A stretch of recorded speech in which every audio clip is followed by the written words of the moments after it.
గత మేనిఫెస్టోలో ఏ ఒక్క హామీని నెరవేర్చని జగన్ను ఇప్పుడు ప్రజలు నమ్మే పరిస్థితి లేదన్నారు షర్మిల. మద్యపాన నిషేధం, ప్రత్యేక హోదా, జాబ్ క్యాలెండర్, జలయజ్ఞం హామీలు ఏమయ్యాయని ప్రశ్నించారు. వైసీపీ మేనిఫెస్టోపై ఘాటుగా రియాక్ట్ అయ్యారు షర్మిల. పోయిన మేనిఫెస్టోలో మీరు పెట్టిన అంశాలు పూర్తి మద్యపాన నిషేధం.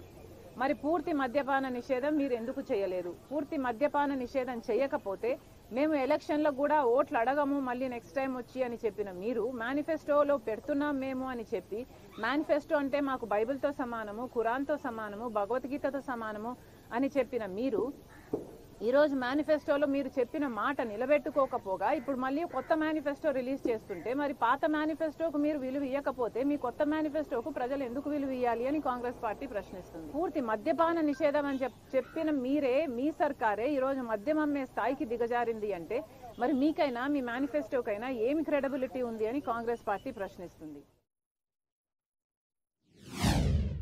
ప్రతి జనవరిలో సంక్రాంతి ఎలా వస్తుందో జాబ్ క్యాలెండర్ కూడా అలా వస్తుంది అని మీరు చెప్పారు 5 సంవత్సరాల క్రితం. మరి దాని మాట ఏమిటి? జాబ్ క్యాలెండర్ ఒక్కటి కూడా 5 సంవత్సరాలు గడిచింది, 5 సంక్రాంతులు గడిచాయి, కానీ జాబ్ క్యాలెండర్ మాత్రం ఒక్కటి కూడా రాలేదు. మరి మీరు ఏం సమాధానం చెప్తారు? 2,30,000 ఉద్యోగాలు ప్రభుత్వ శాఖల్లో ఖాళీగా ఉన్నాయని మీరే చెప్పారు 5 సంవత్సరాల క్రితం. ఆ ప్రభుత్వ శాఖల్లో ఉన్న ఉద్యోగాలను మీరు ఇప్పటికీ భర్తీ చేయలేదు. ఆ ప్రభుత్వ శాఖల్లో ఈ రోజు వరకు కూడా అవే ఉద్యోగాలు, 2,25,000 ఉద్యోగాలు ఇంకా ఖాళీగానే ఉన్నాయి.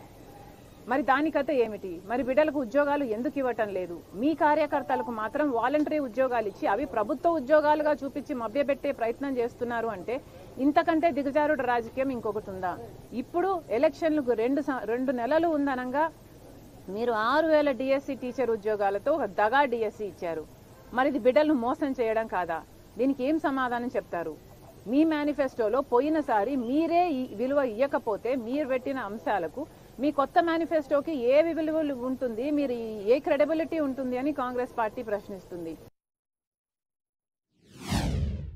మరి ఈ 5 ఏళ్లలో ఎన్ని ప్రాజెక్టులు పూర్తి చేశారు? కనీసం సగం చేశారా, 10 చేశారా, 5 చేశారా అంటే ఏదీ చేయకుండా పోయింది. మరి మీ మేనిఫెస్టోలో 1,40,000 కోట్ల రూపాయలు మీరు అంచనాలు వేసి కూడా మేము పూర్తి చేస్తామని చెప్పి కూడా మీరు కేటాయించింది ఎంత అండి? కేవలం 30,000 కోట్ల రూపాయలు కేటాయించారు. మరి ప్రాజెక్టులు ఎలా పూర్తయితాయి? రాజశేఖర్ రెడ్డి గారు 90%, 80%, 70%, 50% పూర్తి చేసిన ప్రాజెక్టులను కూడా మీరు పూర్తి చేయలేకపోయారు అంటే మరి మీ మేనిఫెస్టోకి ఏ విలువ ఉంది? పోయిన మేనిఫెస్టోలో మీరు చెప్పిన మాట మీరే నిలబెట్టుకోకపోతే ఈ మేనిఫెస్టోలో మిమ్మల్ని ఎందుకు ప్రజలు నమ్మాలి అని కాంగ్రెస్ పార్టీ ప్రశ్నిస్తుంది. వైసీపీ పార్టీ జగన్మోహన్ రెడ్డి గారు చెప్పిన విషయము 3,000 కోట్ల రూపాయలు ధర స్థిరీకరణ నిధి కోసం రైతులకి ప్రతి సంవత్సరము పక్కన పెడతాము, దాంట్లో నుంచి మద్దతు ధర వచ్చేటట్టు ప్రతి రైతుకి మేము అండగా నిలబడతాము అని మీరు పోయిన మేనిఫెస్టోలో మాటిచ్చారు. మరి దానికైతే ఏమిటి? ఎప్పుడు ఏ సంవత్సరం మీరు 3,000 కోట్లు ధర స్థిరీకరణ నిధి కోసం పక్కన పెట్టారు? మరి మీరు ఒక్క సంవత్సరం కూడా పక్కన పెట్టకుండా ఇప్పుడు కొత్త మేనిఫెస్టో రిలీజ్ చేస్తే మీ పాత మేనిఫెస్టోకు విలువేమిటి, మీ మాటకు విలువేమిటి? అలాగే 4,000 కోట్లతో పంట నష్టపరిహారం కోసం పక్కన పెడతామన్నారు ప్రతి సంవత్సరం. ఒక్క సంవత్సరం అయినా మీరు పక్కన పెట్టారా? ఒక సంవత్సరం అయినా మీరు పంట నష్టపోతే ఇదిగో పంట నష్టపోయారు అని రైతులకు మీరు ఏమైనా డబ్బులు ఇచ్చారా?